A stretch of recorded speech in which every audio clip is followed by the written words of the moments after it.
So for those people with We don't put OCD, their vote. it's all matched up. I am the anomaly at the end. So welcome. Thank you for coming. To start off with, can we have a couple of minutes on who you are and why I think you should be on the stage? So Julie, I'm going to ask you first. I can answer the first one. I'm not sure why you think I should be on stage, Charles. Maybe you should answer that. So yeah, nice to meet you all. My name's Julie Gretton. I work for Gore-Tex Fabrics, and I look after supply chain sustainability. So get very involved in the standards and certifications that we use for Gore-Tex for our own manufacturing facilities, and also with our upstream supply chain partners. I'm a textile engineer by training. And prior to working for Gore, I've been with Gore a couple of years. Over my career, I've worked as both a manufacturer, always in the outdoor sports industry, but both as a manufacturer, developing fabrics to sell to outdoor sports companies.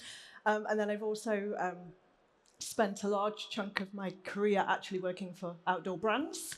Both large and small outdoor brands in material development and product development roles. So as well as this perspective from Gore, I can hopefully share some perspectives from the different experiences throughout my career. Thank you, Julie. Julie, I hope you're going to delve into what your past is, because you've been involved in some very big and some very small companies, so you can see their attitudes and how they have reacted to the standards. But Rene, tell us about you. Yeah, I'm just trying to make it a bit more Gen Z conform. So you can follow me on LinkedIn, so you can find all information about me. So that's why I'm not telling more about that. And yeah, so what you probably don't know, so since beginning of this year, I'm the board member of the Renewable Carbon Initiative. That's like initiative where like really large companies and brands are coming together, and we're doing directly advocacy at the European Commission level and also on the different Directorate Generale like DG Grow and DG Envy to support the transition of renewable carbon or to renewable carbon.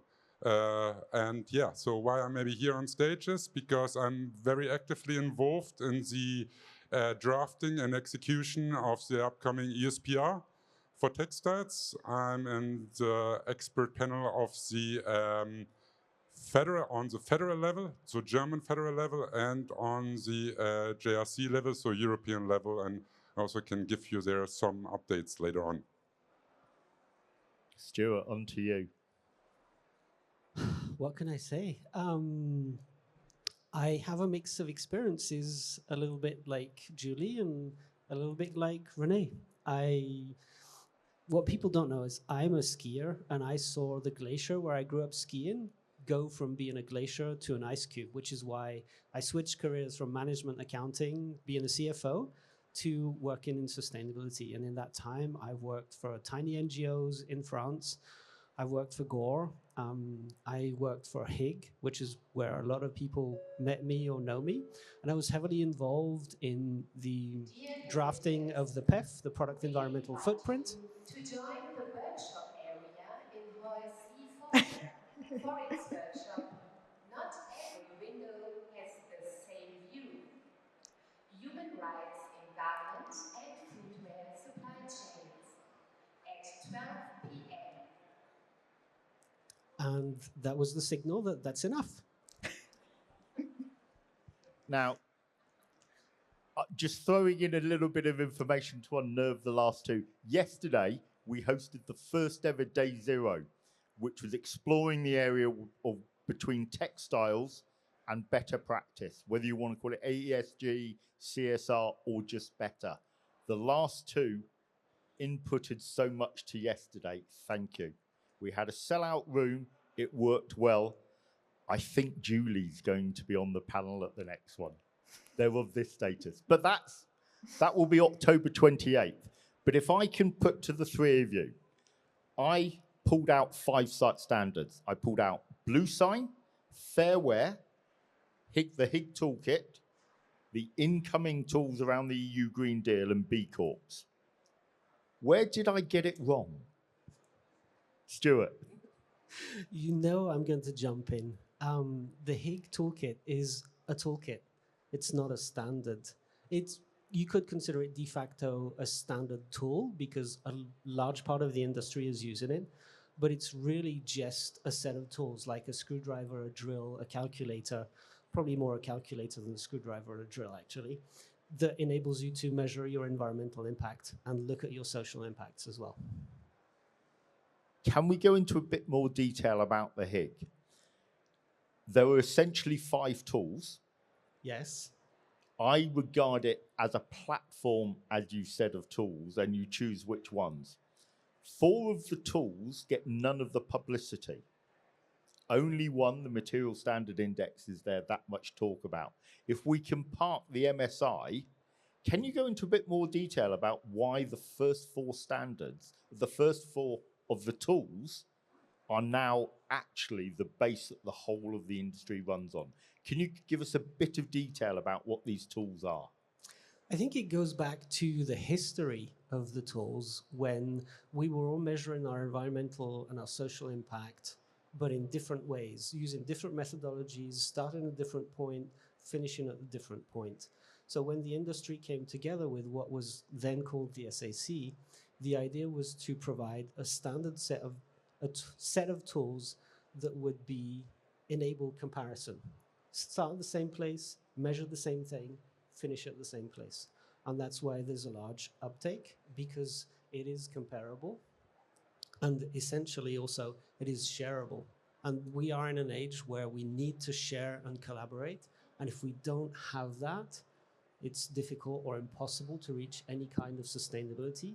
And since these tools have that sharing possibility baked in, I think that's a big part of their success. For the sake of the audience, can you actually name the main 4 tools and which areas they are concerned with, please? Yes, so there are 2 tools that look at what happens in facilities, the FEM, or Facilities Environmental Module, and the FSLM, Facilities Social and Labor Module. Those are the 2 main tools for facilities. There's a tiny other one that does data transfer. Then you have the BRM, Brand and Retail Management Tool, which looks at the impacts and policies that are happening at our headquarters. So facilities and headquarters. And then we have 2 more tools, the MSI, Materials Sustainability Index, which is a database of ingredients. And in that database, with each ingredient, you have 5 environmental impacts that are tracked. And then you have the product module, which is essentially how you cook these different ingredients. And you can make a product with the materials from the Material Sustainability Index. And then you get the impact for the whole life cycle of a product. It's a simplified LCA tool, whereas a full LCA can take up to 6 months to do. You can get, with this simplified LCA tool, the results in 5 minutes for those 5 indicators. Now, can I ask an opinion of the whole of the Hig toolkit? You ran something like 400 webinars on it, 4,000 webinars on it, I think. Probably closer to 4,000. What bits did people not get? The main thing that people didn't get is that these tools give you a snapshot of where you are, and a lot of users stick to that. Oh, great, I have a score of 80, or my impact is 15. But where the tools are really interesting is that you flip that around, and if you have a score of 80, that means you still have 20 to improve on. What are those 20? What can I do? And because of the questions that are asked, for example, in the BRM, they're actually showing you what you can do. So you have a list of things that you can do just because you can pick all the questions where you answered no. Now, I'm going to pick on Julie now. Julie, you're actually a massive user and you understand the various tools more than others.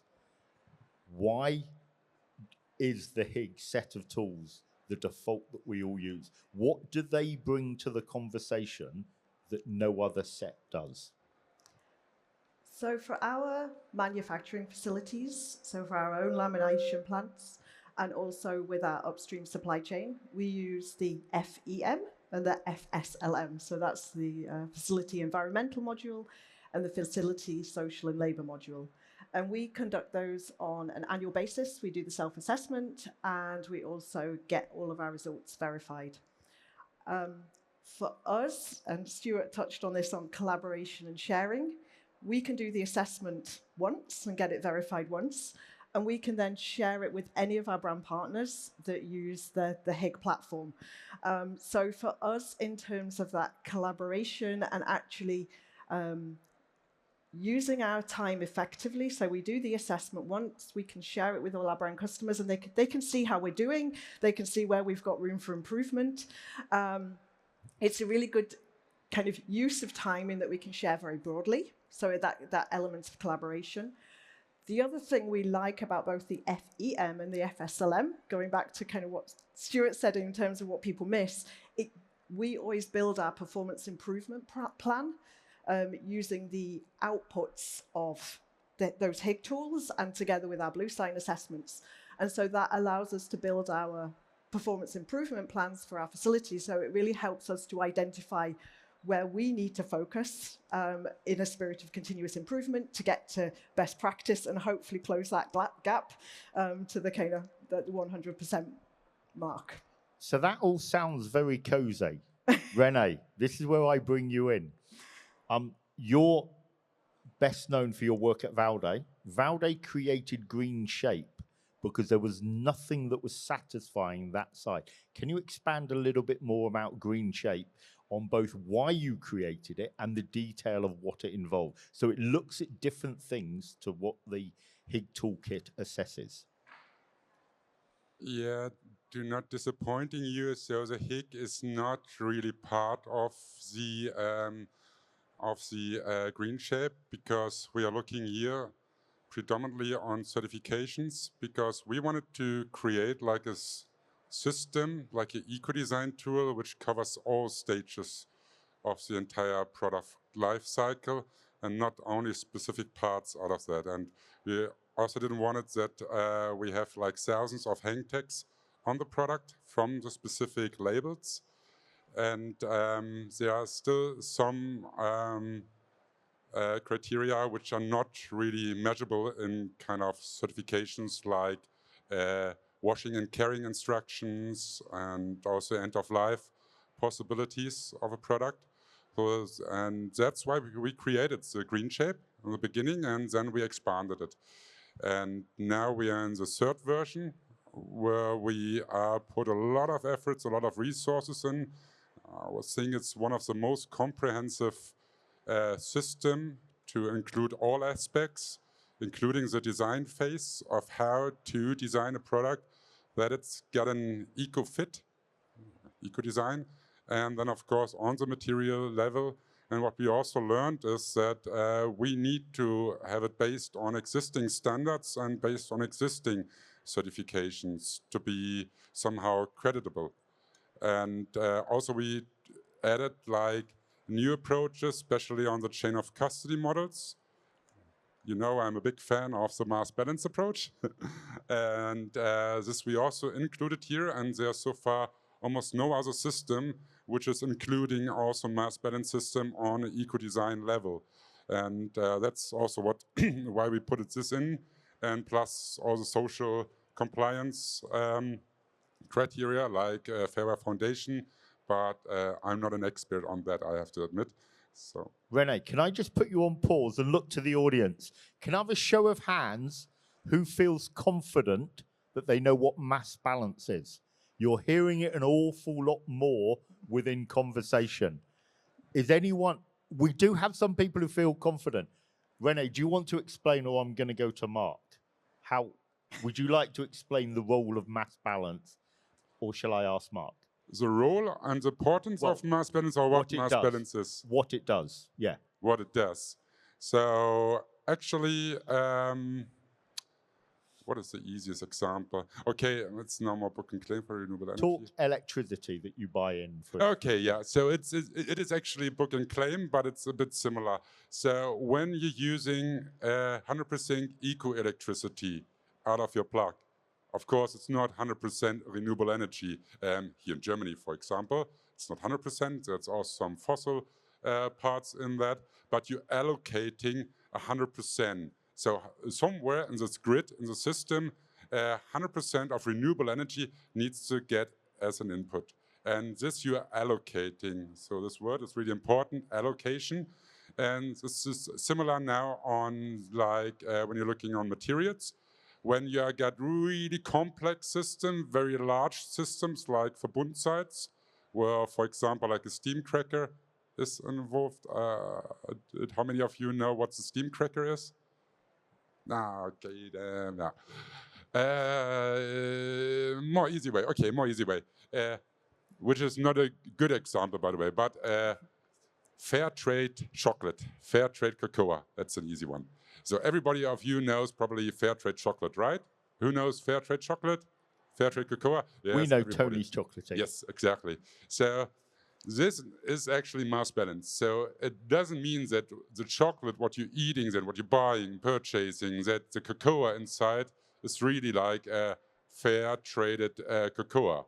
But somewhere in this really complex system, this fair traded cocoa went into the system.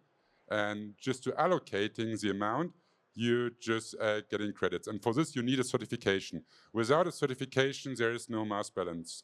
Meaning now for our world here, if you want to do like large material portfolio transformations, that's more or less the only way what you can do to obtain also a certain level of performance and also to be somehow price competitive. And when you're looking on the large industries, so bigger than our industries here, like packaging, like chemical industry, whatever, everybody here is going to the mass balance approach, meaning all of those companies where we are depending because they are creating the polymers, they are creating the granulates out of those, we are making fibers, they're going exactly that way. And the good thing is it is really traceable thanks to the certifications.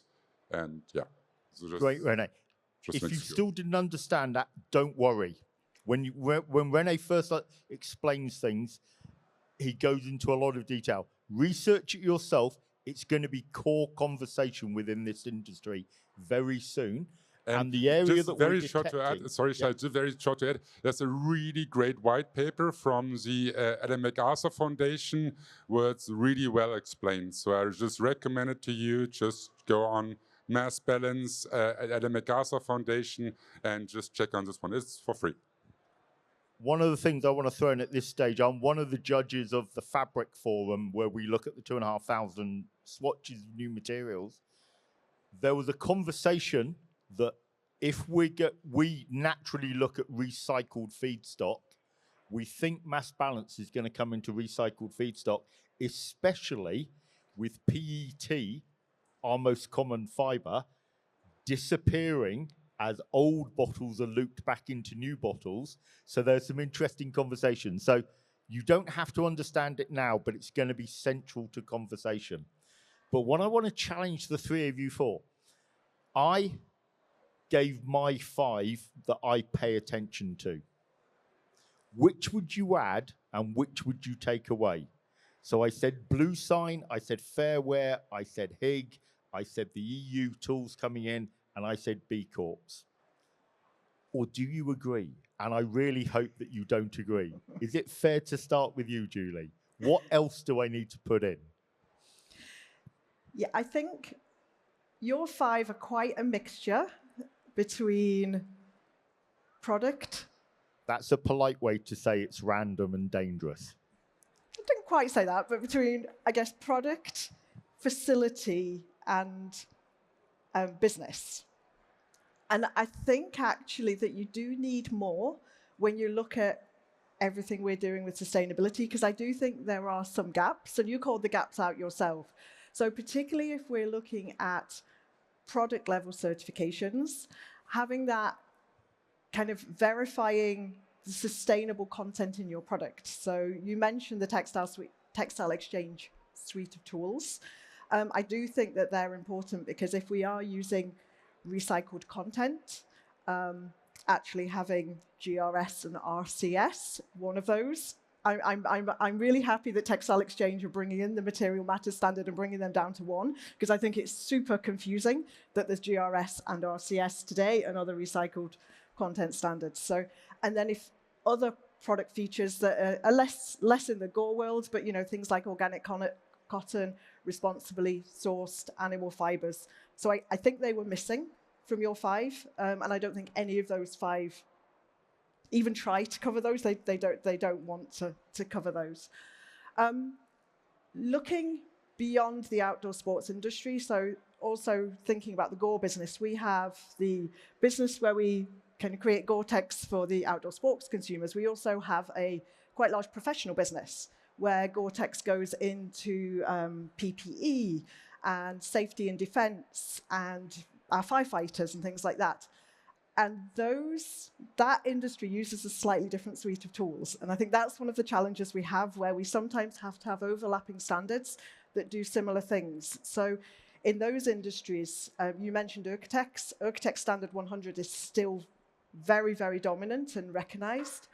On the human rights due diligence and social compliance, SA 8000 is one of the very recognized standards as well. So I think it's really hard to narrow it down to just 5 when you actually need to kind of look at all the things you're wanting to certify, whether it's your product, your facility, your business, and whether it's looking across the suite of what we need to certify, so environmental management, chemical management, human rights due diligence, all of the different product aspects.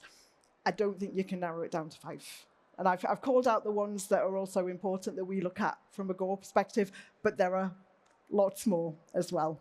Julie, whilst I've got you on the microphone, Julie is the person who's inspired me the most about Okotex. One of your first roles was taking a brand through Okotex. And although I said in my opening address, we only have certifications because people were taking shortcuts and not doing well enough, the brand that you worked with actually used it to elevate practice. Can you explain a little bit more? Because there are good side certifications. Yeah, I think your opening was quite cynical at that point, Charles. And I guess from my experience of working in the textile industry, I have a slightly more positive view about why standards and certifications are used. My very first exposure was, I'm going to show my age now, this was kind of late 90s, and I was working in a UK textile manufacturer. And one of the tasks that I was working on was actually implementing Urcatex Standard 100. And this was not because we were cutting corners. We were in the UK, we were following all the UK legislation.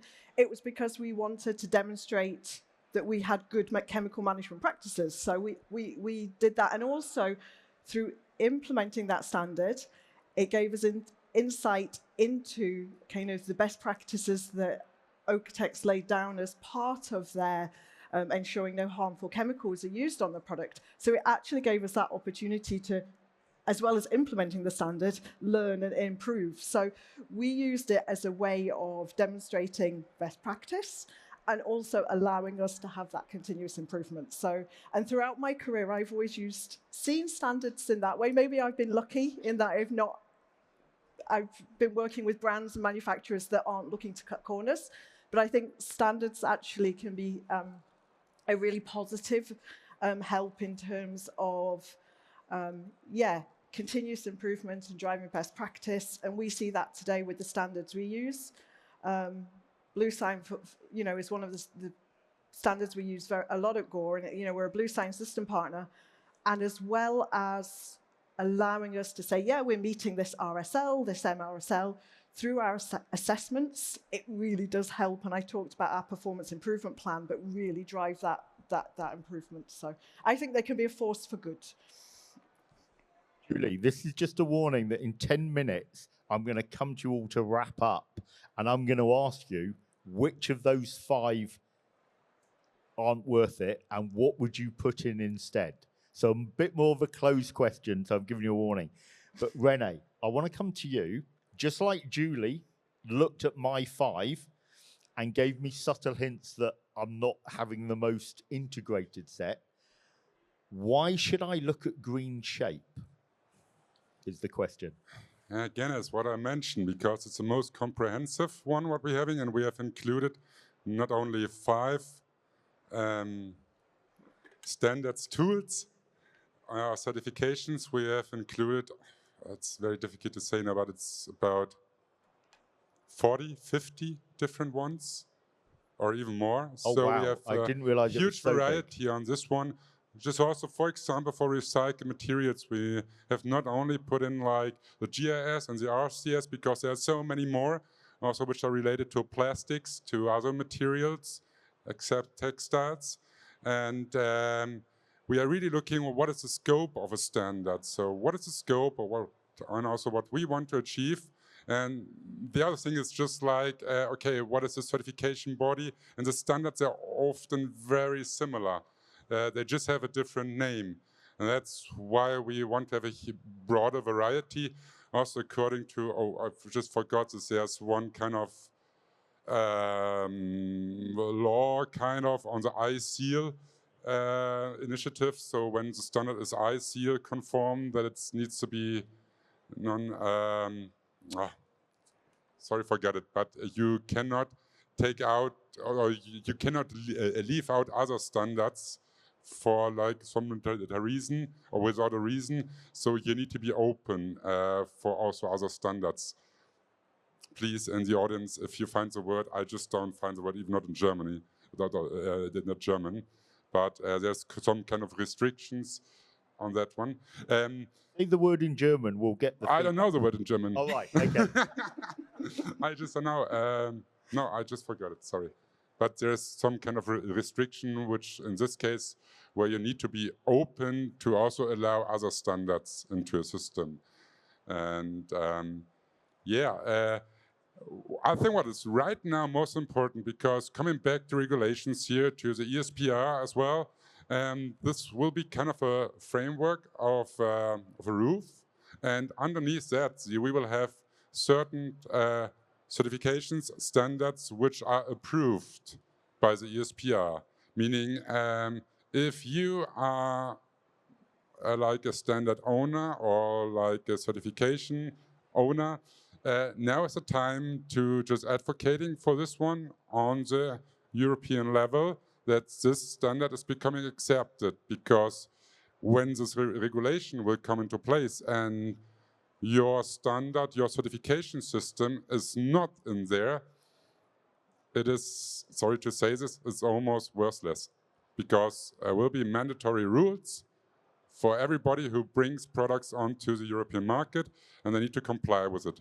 So please look on that, and please also advocate for certain kind of standards, because I think we do have really good standards and really good certification system within our textile industry, what a lot of people don't know that they are existing outside of our textile world.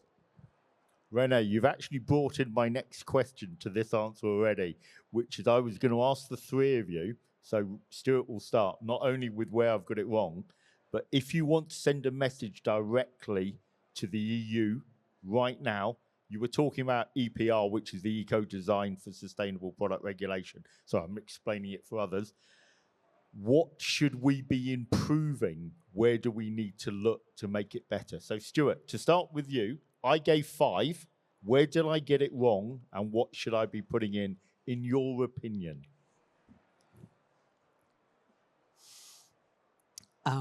The first one, or the first thing that I'd like to say, is this one that we can't escape, and that's the EU Green Deal that you mentioned. It's a regulation. There are standards that will be attached to that, but it's not a standard. So we have no choice. If you want to sell in the EU, you have to understand that and look at what's happening within ESPR, within all the other regulations that are related to that. The other thing... You on pause. What he means is if you do not comply, you will not be allowed to operate. It is that severe. The other thing I would change is the question, which standards matter? And this is not what people want to hear. I think they all matter, but the real question is which standards matter to you, to your organization? And more specifically, I'll bounce on something that Julie said. There are different types of standards. There are some about product, what's in your product or what's not in your product. Then you have some about process or facilities, and then you have some about business. Find the ones that are suited or tailored to your organization and your product. If I come back to you, if you're communicating with what you hope will be part of the EU Green Deal, how are they going further? We know they're trying to assess both emotional durability being added. We also know they want to put on something on microfiber release. Can you give, in your perfect world, what else should they be looking at putting in to what's involved with the EU Green Deal?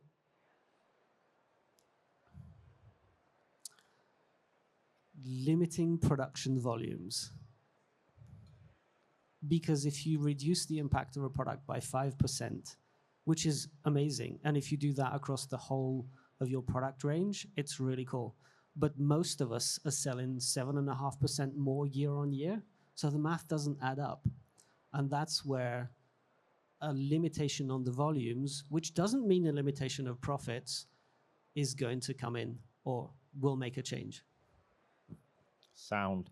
Before I go on to Reddit, Charles keeps on dropping things in. If you want to look into what Stuart's just said, Jason Hickel, London School of Economics, less is more is the text. And in really simple terms, if we count baseline inflation, so inflation that we don't really count, at 3%, if we have that interest rate of 3% compounded for 24 years, so just like the interest on your mortgage of the house, the volume output has increased beyond 100%. We are not doubling our population every generation. A generation is 25. Less is more, Jason Hickel. But Rene, coming back to you, if you had the hotline, we had Pascal in the same room as us yesterday, who works on the lobbying. What other standards or what other areas should they be looking to get even better with the EU Green Deal? Well,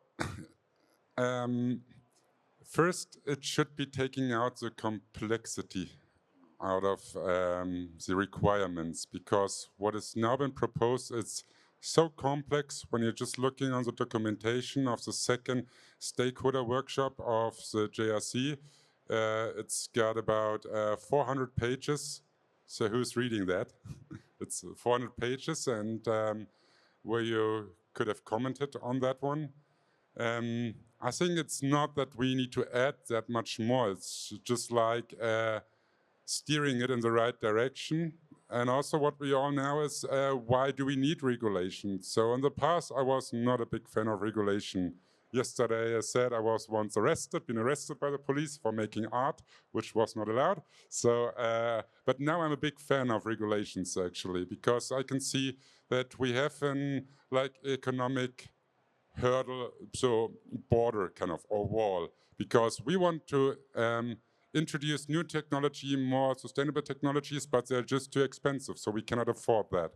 And as I also mentioned yesterday, what one guy from one of the largest companies in Europe once told me, was the director of sustainability. We invite you to join Alexa Gamer at her Trend Forum tour. Insights at 12:30 p.m. Meeting point is the Trend Forum in Hall C5. He was a director of sustainability, and he told me once, if it's not economic feasible, we're not doing it. And then I just added, okay, but then we need regulation. And at this point we see that texture-to-texture recycling solutions are not gaining this much track on the road. You have seen with Cabios now, laid off 40% of their workforce. And so we just need that in future, but economically it's so far not really viable, and that's why we do need the regulations. That's also why we should fight for regulation, and we should say yes to the regulation and steering in the right direction to be able also to boost those innovations, to boost new technologies and to boost also our industry here in Europe. And Julie, on to you. So with thoughts towards the EU, if you could have a hotline in there, what do they need to add or actually get rid of? I don't think I'd suggest getting rid of anything. I think Renee touched on it on simplicity. I think making it simple for people to follow and not over complex.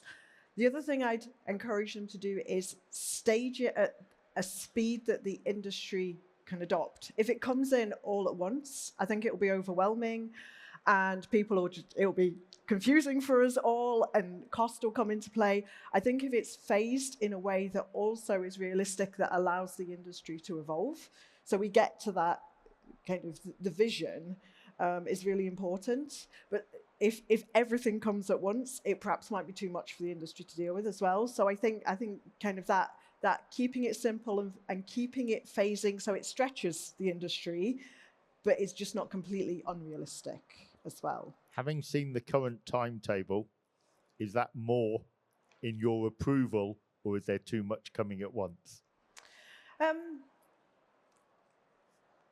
It's probably better. I probably don't feel quite equipped to answer that question at this precise moment. So fair enough. Yeah. Can I ask from the audience? Have we got Stefan in the audience here?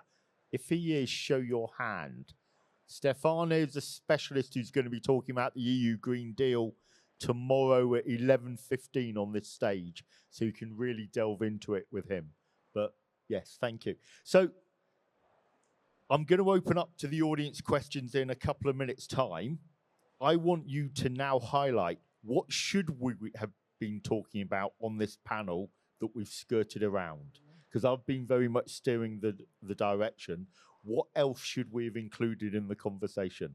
Because I know Charles never gets it that right. Stuart. Hot seat question. The other two are really happy because they've got time to think now. Cost. Cost. Who pays for it? Okay. It's a big question that we always discard or dismiss. Like, who's going to pay for all the certifications? We've all agreed we need them for different reasons, because they're a help to continuous improvement, because they help build trust. But how do we put that into our cost base? Sound. I like that. Renee, what should we have been talking about with certifications? Which ones matter that Charles has steered around? Yeah, I just can echo what Stuart said, because it is expensive. All those certifications cost money. They include a lot of resources also at your own company. And in the end, for the consumer, it's not like a benefit what they can feel, what they can see on the products. They got maybe a more secure product, but it's not adding them much more value. So they are often not really willing to pay more just because it's been certified. And I guess that's a huge issue, especially during those difficult economic times we are right now steering through. Julie, as someone who has mentored me, what I shouldn't say, what have I missed out? I was going to say, I also agree with cost, but I will say something else, because otherwise the three of us saying the same thing. No, three people saying cost is a really big subtle hint. Who pays is a big topic. I think the other thing as well is it's not static. So I think, you've put up your 5 certifications that you think are right for now. Not sure I entirely agree, but it's continually evolving. And we actually have an annual review on the right certifications and standards for our business right now. And that's because we know the industry is evolving. We know that customers' needs are evolving. We know the standards themselves change. So sometimes they change and they become more relevant to your business. Sometimes they change and become less relevant to your business. And perhaps there are changes in the supply chain and the materials we use. So I think not having that fixed view of saying, these are the 5 that I will always use. It's that it's an evolving industry, it's complex, and that you should build in some kind of regular reviews to make sure that the standards and certifications you're using are still right for you and right for the new legislation that comes in, because particularly with the EU Green Deal, we don't fully know what it is yet. So yeah. To your point, to the best of my knowledge, there is no certification about microfiber release. We have a methodology to measure, but I suspect there will be one coming in the future. So we'll have to all review what we're doing and potentially integrate it into Green Shape, or look at how we can integrate it into our own products or operations. Now, this is the fun part, because I'm going to stop picking on the panel and I'm going to start to turn to the audience to see what you need. Before I start taking questions, can I just have a quick show of hands? I firmly believe one of the reasons why you're all here is you know the EU Green Deal is coming in, and you're fearful of it because you do not know the detail of it. I actually have a reasonable amount of confidence. The information level at most outdoor brands is 90 to 95% known currently. It's just what format we're going to have to present it for the EU Green Deal. But can I just have a show of hands? How many people fear the unknown of the EU Green Deal? So I've got about a third of the room. Hands down. I am now saying, is it fair for the other 2/3, you're confident you're going to be able to meet the parameters of the EU Green Deal? Is that a fair thing to say, or shall I ask for the vote again? Anyway, whilst you're thinking that over, I'm going to come out. I'm coming to Mark Taylor first, taking questions, throwing at the panel. I'm going to try and avoid answering them myself, because when you've got 3 wise people on stage.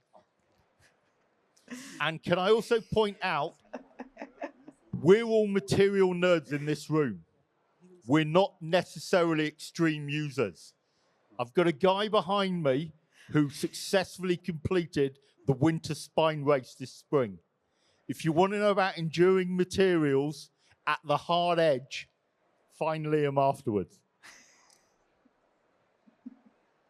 So it comes back to mainly things that René talked about, but others did. And it's this thing about the Green Deal, which isn't a set of a regulation, it's just a concept. But hiding within it, we have the waste directive, which is feeding an extended producer responsibility. It's got the Green Claims Directive, which has got the requirement that may be voluntary for product environmental footprints.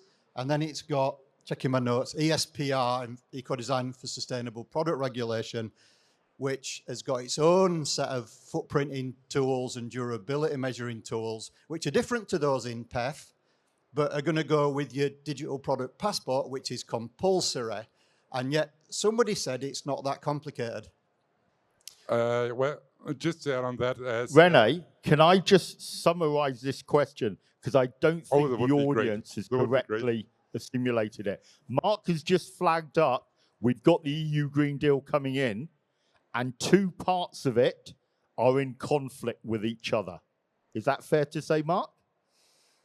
My view, yeah. Okay, over to our panel, please. Charles, I'll actually just jump in. I did check on that. The DPP isn't set. Nobody knows what durability measurement is going in there. So it's not conflicting with anything. Yeah, absolutely, Stuart. But in November last year, they released the Task Force document that laid out their initial thoughts from the JRC, the Joint Research Committee, I think that stands for, in collaboration with ATEX, who I'm not going to say anything about their knowledge, but it seems a bit flawed. And they've put a document together. In it, they say it aligns with PEF-CR, but it doesn't. When you look at the PEF-CR, both version 2 and 3 proposals for apparel and footwear, very, very different, even down to choosing a different test for strength.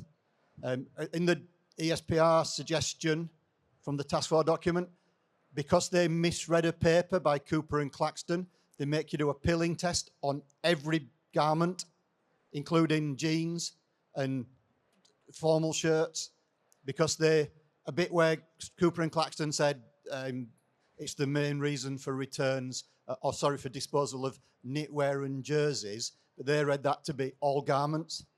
And anyway, there is, ignoring that, what's being proposed at PEFCR level, and I know that's all a little bit up in the air at the moment, and what came out in that task 4 document are very different. I think we agree. You used both the words proposed and suggested. Nothing is written in law, and hopefully it will align. Well, some are enforced, like the PPWR, the Plastic Packaging Waste Directive, is in place, and it's like a blueprint for the ESPR for textiles, which it should not be, because again, we are not doing packaging. We are not doing single-use products, but the JRC thinks a bit about that, because the JRC, sorry to say this, but of all people I met there, they have no clue about textiles. They don't have any clue about our industry. They don't know what it is. That's why they do need us. They need us to giving them like input. And the DPP is part of the ESPR. It's like the overall tool. What most people don't understand really, the DPP is actually intended for like a digital logistic document that before any goods go on board in Asia, you can check directly if those are complied to the criteria in Europe. And if not, they're not been able to put those goods on the ship. So this is a huge improvement. Hopefully it will be completely digital, but so when you're coming from Germany, you know what it will mean when we're saying we going digital on any governmental level. So maybe in 50 years. So the PEF CR, that's also part of the ESPR. And it is a part of the ESPR under the criteria environmental impact. That's where they're putting it in. And the Green Claims Directive, this is like a bit of extra, but I think the Green Claims Directive will be one of the most important directive when it comes to like green wishing, because I'm not using the word greenwashing, because a lot of people are thinking they're doing the right thing, but when you're looking into the science, they unfortunately don't, but they're not knowing it better. So it is very complex, to be honest. It is not easy. It is very difficult. So here again, I don't know if she is here, Anna Schuster, who compiled like the focus topic. She made a really great job on that one. It's very good explained here in short words. What does it mean? What like certification means? What like the upcoming regulations are? So please look on that. You can see it on the internet, on Performance Days. It's on the website, but if you go to the Trend Forum, there is a wall in the middle of the Trend Forum. It's on the far side of the wall. I would highly recommend it. And Anna Schuster also did work for the Future Fabric Expo. But I also want to flag up, because I've seen someone in the audience who can help on this. The EOG uses Ohana Public Affairs to help lobby at governmental level. I'm looking around and I want to know why you aren't all members of the EOG. They are making our life cheaper and simpler. And I've already used the expression earlier, with the EU Green Deal coming in, if you do not comply, you will not be allowed to operate in Europe. I can't get too serious. Mark sits on a technical committee. Rene sits on a technical committee. You can see there's conflict between different technical committees in the same area. So it's one of the takeaways. Would you like to add anything, Julie? You don't have to. No, I think Mark's question kind of really highlighted that it is complex. And for it to be successful, it does need to be simple, so everyone can adopt it. So that's all I'd like to add to that one. I'm still looking around for any other hands. You've got a wise counsel in this room, because if you don't ask questions, then I'm going to ask questions. And does anyone want to contribute to what's going on? Please Happily. ask. I don't know who you are, so say who you are. Hey, my name's Jake Howard. I'm a product line manager at Bemis Associates. We're a specialty adhesives company. Is that all right? Yeah. Jake Howard, Bemis Associates, we're a specialty adhesives company, seam tape and construction adhesives. So one of the things that we've done a lot recently in order to shorten our supply chain and make lead times faster, we've opened up manufacturing facilities in Asia. We're able to reduce a lot of shipping that way. And as we've certified all of our products, they're all Okotex certified. We're working on Blue Sign certification for all the new facilities that we opened up. And one of the questions I have, is there a risk for us to certify Blue Sign and go away from Okotex? Or is that a viable strategy for us to only have Blue Sign certification once all of our facilities are up with that? I like the sound of that question. And yesterday we had Okotex and Blue Sign in the same room. So we need to get you into day 0 next time. But does anyone on the panel want to take that on? Julie? Or Stuart, do you want to start and I can go on? Indirect answer. Blue Sign is very much about what goes into your product. Ecotex is what is not in your product. Those two can coexist very well. You can use either of them as a performance improvement tool. It's really about how you want to look at it and how you're comfortable with the processes. Yeah, so from a Gore Fabrics perspective, we're in a very similar position to you. So we use both Okotex and Blue Sign. We know when we look at our end consumers, some end consumers or end customers, so are recognizing Blue Sign more.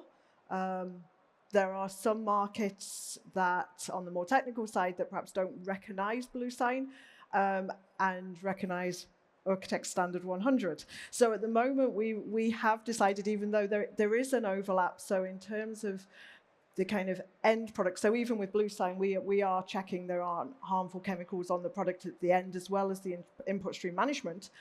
We know that there are overlaps there, and we try and avoid overlaps as much as possible because it kind of creates extra cost and extra use of resources. We've identified, just because of the breadth of our kind of end consumers, that we actually need both. So that would be my advice to you, is really to then have those conversations with the different markets you're servicing. And you might find that you actually still need both, because some markets at the moment are really kind of recognizing Okotex as their dominant standard. It highlights what we were saying earlier on. Find the certifications or the combination of certifications that fits you, your product, and your market. Thank you. Thank you very much. Technically, we're coming to the end, but we're now in lunch break, so we don't have to have a hard stop. Has anyone got further questions? I know the three of them are going to stick around if you want a one-to-one conversation over the next 5 minutes, but is there anyone else who wants to publicly stick up their hand and raise an issue? Because if not, can I ask you all to show your appreciation for my three friends? And for me, thank you deeply. These three continue to correct Charles when I get it wrong. I am still learning. So good on you. So are we.